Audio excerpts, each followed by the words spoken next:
Hey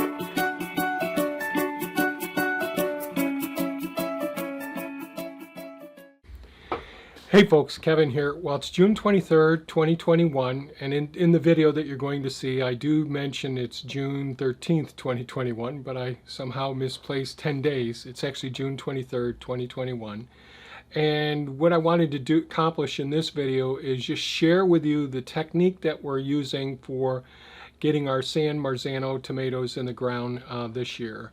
We've gotten things down pretty well where we've been very, very happy over the last few years. One, selecting the San Marzano tomatoes because we've discovered a way of being able to freeze sliced sections of the San Marzano tomatoes, thaw them out, and eat them in our wraps all winter long as well. So we're actually putting in 2 rows, and each one of these plants produces a tremendous number of tomatoes as well. So there are a couple of things that we're doing a little bit different this year. We started them off during the winter time as seedlings in 72 cell flats. That meaning that there's 72 seeds in little, about 3/4 of an inch by 3/4 of an inch little pockets that we start them in. Then once they get to the point where they're stretching up and getting, probably 5 inches tall, 4 or 5 inches tall, then we take those 72 plants that are in one flat and break them up into 18 plants per flat, meaning that they're in a little bit bigger than a 2 inch by 2 inch by 2 inch deep soil mixture, and that allows them to grow more root mass, and they start to stretch up a little bit. Then we go ahead and we harden them off for about a week, maybe a little bit longer than a week. We take them in and outdoors so that they don't get burnt by the sun. So the first day we may only take them out for an hour, then bring them back in under the LED lights the next day. But it all depends on the weather conditions, the temperature, how much sun we're getting during the daytime as well. But we harden them off to the point where they tolerate the sun and the wind enough. Then we go ahead and we start pruning them, and that's really where this video is going to take off. So what I'm going to mention here is we rotate our crops. So the 2 beds that we're putting these San Marzano tomatoes in this year are 2 beds that grew corn last year. And corn has these big root crowns where we leave it last fall. After we harvested the corn, I took the flail mower down, which is a mower that operates a lot like a rototiller, and it chops everything right down to the ground level. Then we have those long roots that stick down into the soil, and I leave those over the winter by covering up the weed mats and then putting a UV treated tarp over the top of it. So the microorganisms break down all of the shredded corn stalks and the remaining root matter that's in the ground. When we go to uncover the tarps and pull back the weed mats to prep the soil, there's only little bits of, maybe an inch and a half of a little bit of the root mass left from the corn at all. The microorganisms have broken the rest down. The next thing that I do is I make a trough with a hoe going right down the center of each one of the 2 beds. And these are permanent raised beds. These ones are about 36 inches wide. And I make a trough down there. And this year we're using alfalfa pellets. And we put alfalfa pellets into the trough going all the way down. Then I cover the trough up with the soil that's there. And the reason for the alfalfa pellets is to feed the microorganisms, to give them plenty of food supply during the time when the crops are in the ground. It's not to feed the plants themselves, it's to feed the microorganisms. So then once I cover it up, I run the tilther down over the top of it, which is like a little battery operated drill that operates a small little rototiller that's only a foot wide and only just breaks the surface. And that's just to smooth out the surface. Then we run a string down the line to show just dead center of where the tarps, where the 2 weed mats will meet and the drip tape will be. And we space every 2 feet, make a mark in the soil. Once we have a little X mark down the row, that's in a nice straight line where the drip tape will sit right over it, and the weed mats will come up and come right abut each other. The next thing I do is I go down with a post hole digger and dig holes that are about 8 inches to 10 inches deep. Then you'll start to see some video in a couple of moments where you'll see me pruning the tomato plants that were already potted up, meaning in the larger soil blocks, and I'll be pruning all of the leaves off the sides and just leaving the very top of the tomato plant leaves on. This reduces transpiration, the evaporative forces that where the roots take moisture from the soil, bring it up to the leaf surface, and photosynthesis takes place. So the carbon dioxide from the atmosphere and the water from the roots go ahead and they combine to make simple sugars, and those simple sugars go down and feed the microorganisms. So we want to prune as many of those leaves off as necessary, leaving a few leaves at the very top, and all of the places where we trimmed off the leaves and the little branches coming out the sides, and the little hairs going up on tomato stems, the main stem coming up, the trunk of the tomato plant, all of those have the opportunity of developing more roots. So we really bury that root ball from the tomato plant where we trimmed all the leaves off down about 8-10 inches. But before we put that soil block into the hole that we dug out with a post hole digger, we take mycorrhizal fungi. And the mycorrhizal fungi spores, when they come in contact with the roots, and it's really important that we get the roots, not so that they're root-bound plants, but so that the roots are hitting the surface of the inside of the pot. So when we pull the soil block out of the plastic pot that's there, the roots are around the outer surface, and that way the roots come in contact with the mycorrhizal spores. That forms a mutually beneficial symbiotic relationship between the tomato plant and the mycorrhizal fungi. Once those spores make contact with the roots, what ends up happening is they start to develop the small filaments, which will extend out into the soil and extend the root surface of the plant that you're planting. And about over 80% of all plants in the world have a symbiotic relationship with mycorrhizal fungi, whether it's endo or ecto. And I'll try to remember to put links to Amazon affiliate links in the description below for some of the mycorrhizal fungi and the scissors that you'll see me using in the video. So I've gone ahead, we dug the holes for them, we put mycorrhizal fungi in there, we pruned the leaves off of the San Marzano tomato plants, we placed the plant down into the hole where the mycorrhizal spores are, and then we backfill around that area. We've already got the plants separated 2 feet apart, and we'll probably change that next year. I think I'll go to 30 inches apart next year. I'll explain that in another video. But I think that it'll be easier ultimately. And 2 feet apart in a straight line where the drip tape will come right up alongside the base of each one of these plants, and the weed mats will go right up to the plants as well. So that's what we did. We made the trough after marking the spots, dug the hole, put the mycorrhizal fungi, I forgot to mention again, we put the alfalfa pellets in there to feed the microorganisms that are there. And remember, those mycorrhizal fungi will go on out and extend to the microorganisms that are feeding out there. And there will be, as the microorganisms break down the alfalfa pellets, they'll be feeding the mycorrhizal fungi, which will indeed be feeding the plant. And the plant will be sending those simple sugars down to those microorganisms as well. Trying to bring into a garden situation some of the things that actually happen in the forest and nature. So after pruning them and planting them and replacing the soil around each one of the tomato plants, the next thing you're going to see I do is, we don't show it in this video, but we place the drip tape next to it, we place the weed mats around it, we put the fencing up around the garden, we plant the rest of the garden, and then today what I did is I came out and I did the pruning on the tomato plants. So this is the second pruning. The first pruning is the day that we put the potted up plants into the soil, transplanting them. them. And now, before we put the cages around them, which are tomato cages, which are made from concrete reinforcing mesh that comes in a roll, and I make circles that are approximately 2 feet in diameter to have a full support for the tomato plants.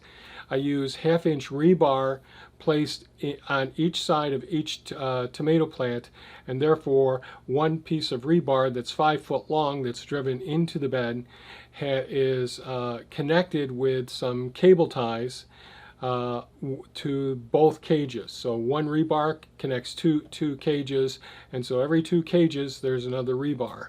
So there's one more than the total number of cages there. This allows, in our high wind zone here, to keep these tomato plants so that they can keep growing up and having the support of the tomato cage, but the whole thing not blowing over in the wind. So that's what this video is going to show you today. There isn't a lot of talk through it. There is a little bit of wind sound as well, so you can see the whole process from the beginning to the end.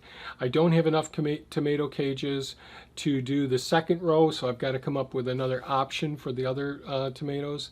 But we've gone ahead and done the pruning, got tomato cages on the first row, and then we'll see what we end up doing with the second row. So I just wanted to share the steps that we're going through. I'm really happy in just about 3 weeks time from the time we transplanted the transplant into the bed. You can see how much they've grown, how well they've done, despite having heavy winds and getting knocked down. And Thea had to support them the other day as well, because some of them were just laying right on the weed mat in the baking sun as well. So what will follow is some GoPro footage of the whole process. I hope you find it beneficial. If you do find it beneficial, please give us a thumbs up, share it with your friends. If you want to support our channel, you can always use the Amazon affiliate link down below. And when you're purchasing things on Amazon, that helps us out a little bit as well. Thanks so much for watching, folks. Remember, keep growing your own food. It's really good for you. Take care now. Bye-bye.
So first went down, cleaned up all the debris from last season, removed any of the the small stumps from the corn that were in these 2 rows.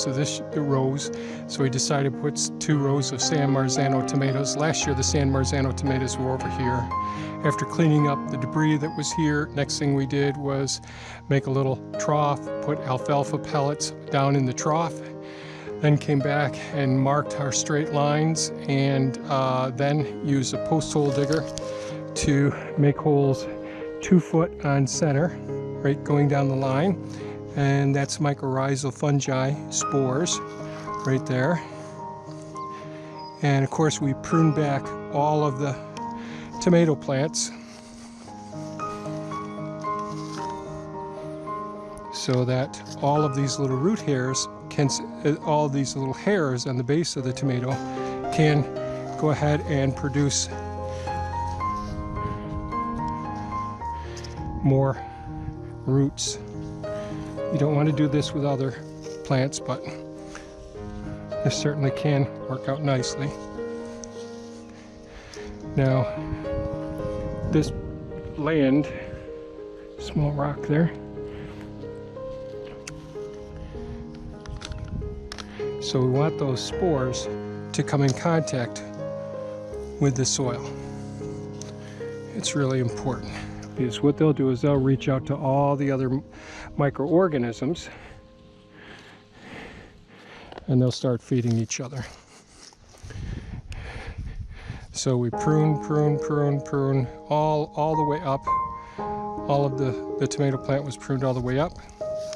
Roots are exposed, going to come in contact with the mycorrhizal. They'll go ahead, as the alfalfa pellets are broken down, they will help feed the tomato plants. Now we put these tomato plants 2 foot on center because our cages that go around them to support the tomato plants in our high wind zone here are 2 foot on center.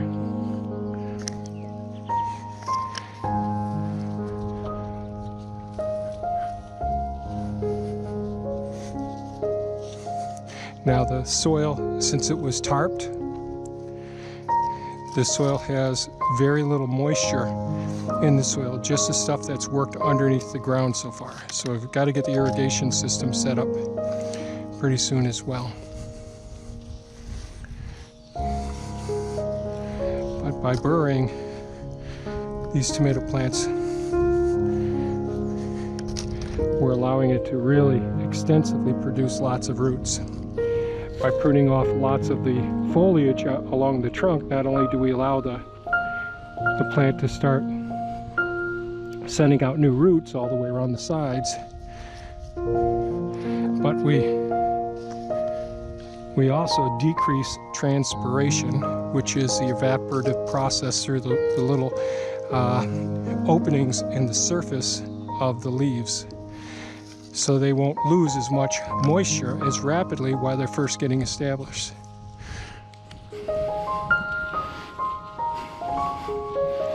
Even if your plants are bent on an angle because they weren't getting enough light or whatever, and these were hardened off, so these were out in the greenhouse getting full sun.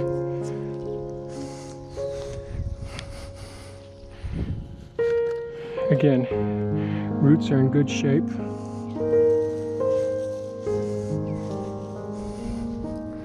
And all these little hairs along the stem that are covered by soil will develop new roots.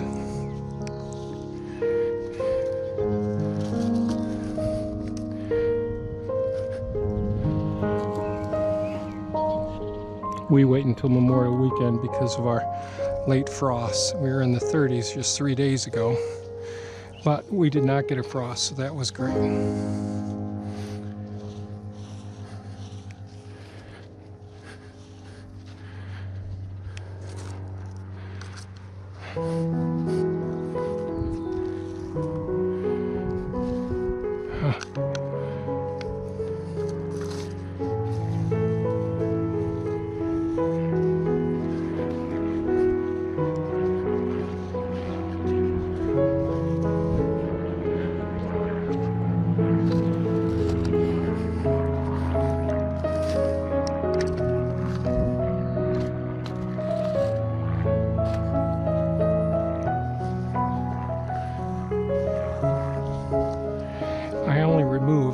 corn was here, the really large root masses that were here. The rest of the small root mass I want to leave there because the fungi will make their way all up the lateral branches and help extend the surface area of the roots of the tomato plant. And these guys will produce like gangbusters.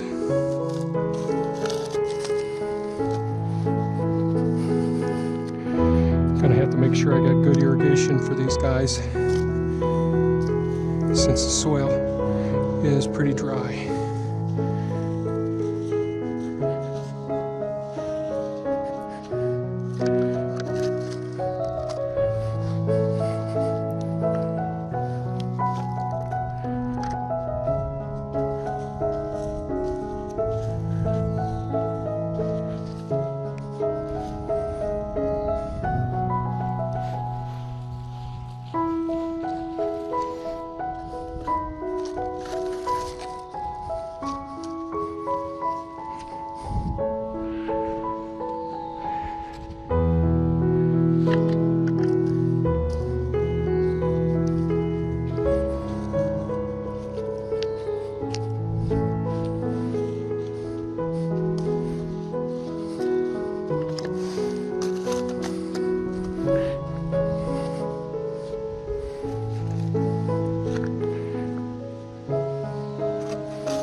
Some of these you'll see I'm damaging some of the roots as I'm doing this,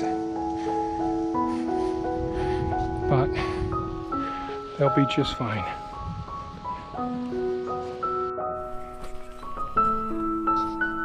Well, it's June 13th, 2021, and today what I'm going to do is go down through the San Marzano tomatoes and do some heavy pruning. I just started with the first one here, and we'll see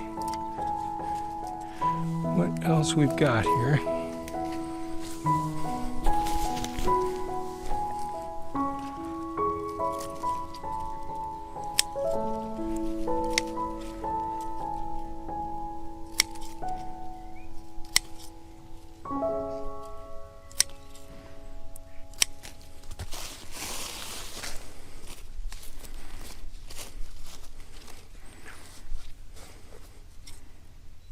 We've had some rain the last couple of days and really high winds, so Thea did come out and support some of the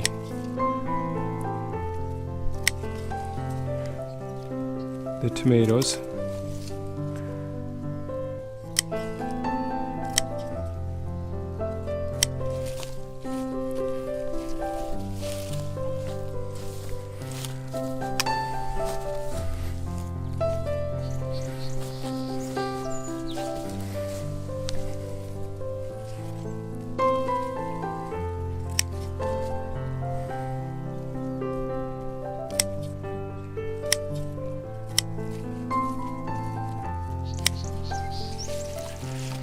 One of the reasons I do such heavy pruning initially is because it's really a hassle. They get so bushy at the bottom, and trying to harvest